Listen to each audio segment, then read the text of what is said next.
So the next tier that we got here that we want to help y'all out with for the tight end position. I know you guys can see us what we're moving like. We're giving you some work at wide receiver, some work at quarterback, some work at running back, and now we're going to give it to you at tight end, man. So the two tight ends, similar ADP. A lot of these things are big, and some people, both of these players are honestly getting a lot of hype right now too in camps. We got Justin's boy, Kyle Pitts, versus my dog, Dalton Kincaid, baby. So, and I can start this one off here. I know you've been cooking early. In my opinion, Dalton Kincaid is one of those players that are unique, right? Drafted early. Now they don't have a lot of receiving competition, as well as being tied to an elite QB. And when you get those things in common, the sky is the limit. Dalton Kincaid for this year is my tight end one. So he's going to outshine Laporta's, your McBride's, even Kelsey on his way out. He's going to uptick Kelsey.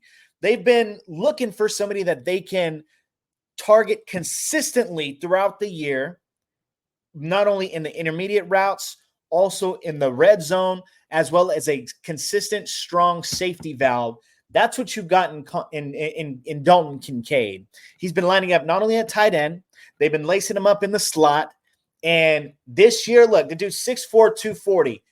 Expect him to also be peppered in the red zone.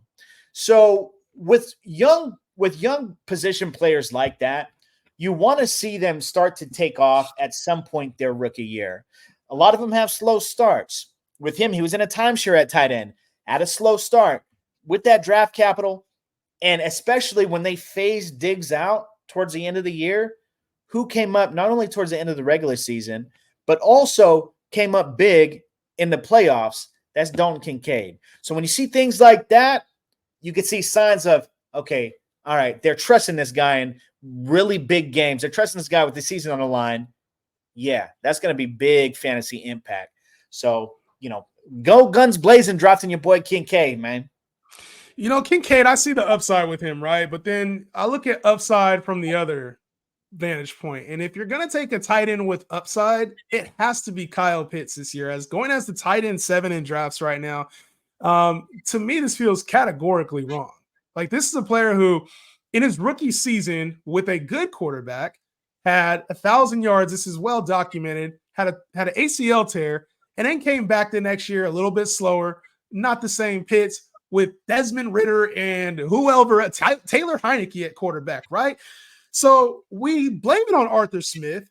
We can blame it on quarterback play. We can blame it on the fact that he was getting a timeshare with Jonnu Smith and actually being used as a tight end instead of a receiver when he's the most physically gifted tight end to ever see the field. Ever. Now, when we look at what changes happen, we get a much better system under Zach Robinson and Raheem Morris. The team wants to focus in on their players. This offseason, they've talked about putting Kyle Pitts at wide receiver, right, P? They've talked about that. Mm-hmm. But when we look at the Minnesota Vikings from last season with Kirk Cousins, and maybe you expect a slight drop-off coming off the ACL tear, what did we have? We had Justin Jefferson, who was elite, TJ Hawkinson, who was elite. Mm-hmm. In games last season, Justin Jefferson averaged around 12 targets a game, which projects to about 200 targets a game, right? So Drake London, that's a little Drake London plug in there. Okay. But for TJ Hawkinson, he was averaging over 9 targets a game. And P, that's closer to 150 targets. I don't think Kyle Pitts gets 150 targets, but say it's 125. We're talking about a guy that might be an 80-catch tight end. And we know the big plays downfield will happen in this offense. It's a very similar offense to Minnesota, so we can expect similar type results. Kyle Pitts might be the tight end 1 in fantasy. And we're talking about red zone. We're talking about big body, bro. Prototype tight end. This is Kyle Pitts' time, man. He about to be a dog this year. Last time he had over 100 targets, he was over 1,000 yards. I mean, he is a big body Benz, 6'6", almost 250. Now, you made those comparisons to the players in Minnesota. I want to point out that the players in Minnesota weren't a product of the Q. They weren't a product of Kirk. They were a product of that. They're a product of that system. Interesting. Yeah, so you can see what how system was that? That's it. That's their system. Kevin O'Connell's system, right? That's O'Connell's system. Under the McVay tree? Huh? Because he's under the McVay tree, right? No, O'Connell, they're all under the Shanahan tree. So there's different variations of the Shanahan tree, right? McVay's under that Shanahan tree. Right. So, but the thing is, he came from McVay. What does McVay prioritize in the passing game? Very, very rarely do we see them McVay prioritizing a tight end. Right? So where I like Pitts. I want to see Pitts succeed. We need to see him build off that rookie season because he went from 1,000 yards and 1 touchdown his rookie season to 356 yards and 2 touchdowns to 667 yards and 3 touchdowns.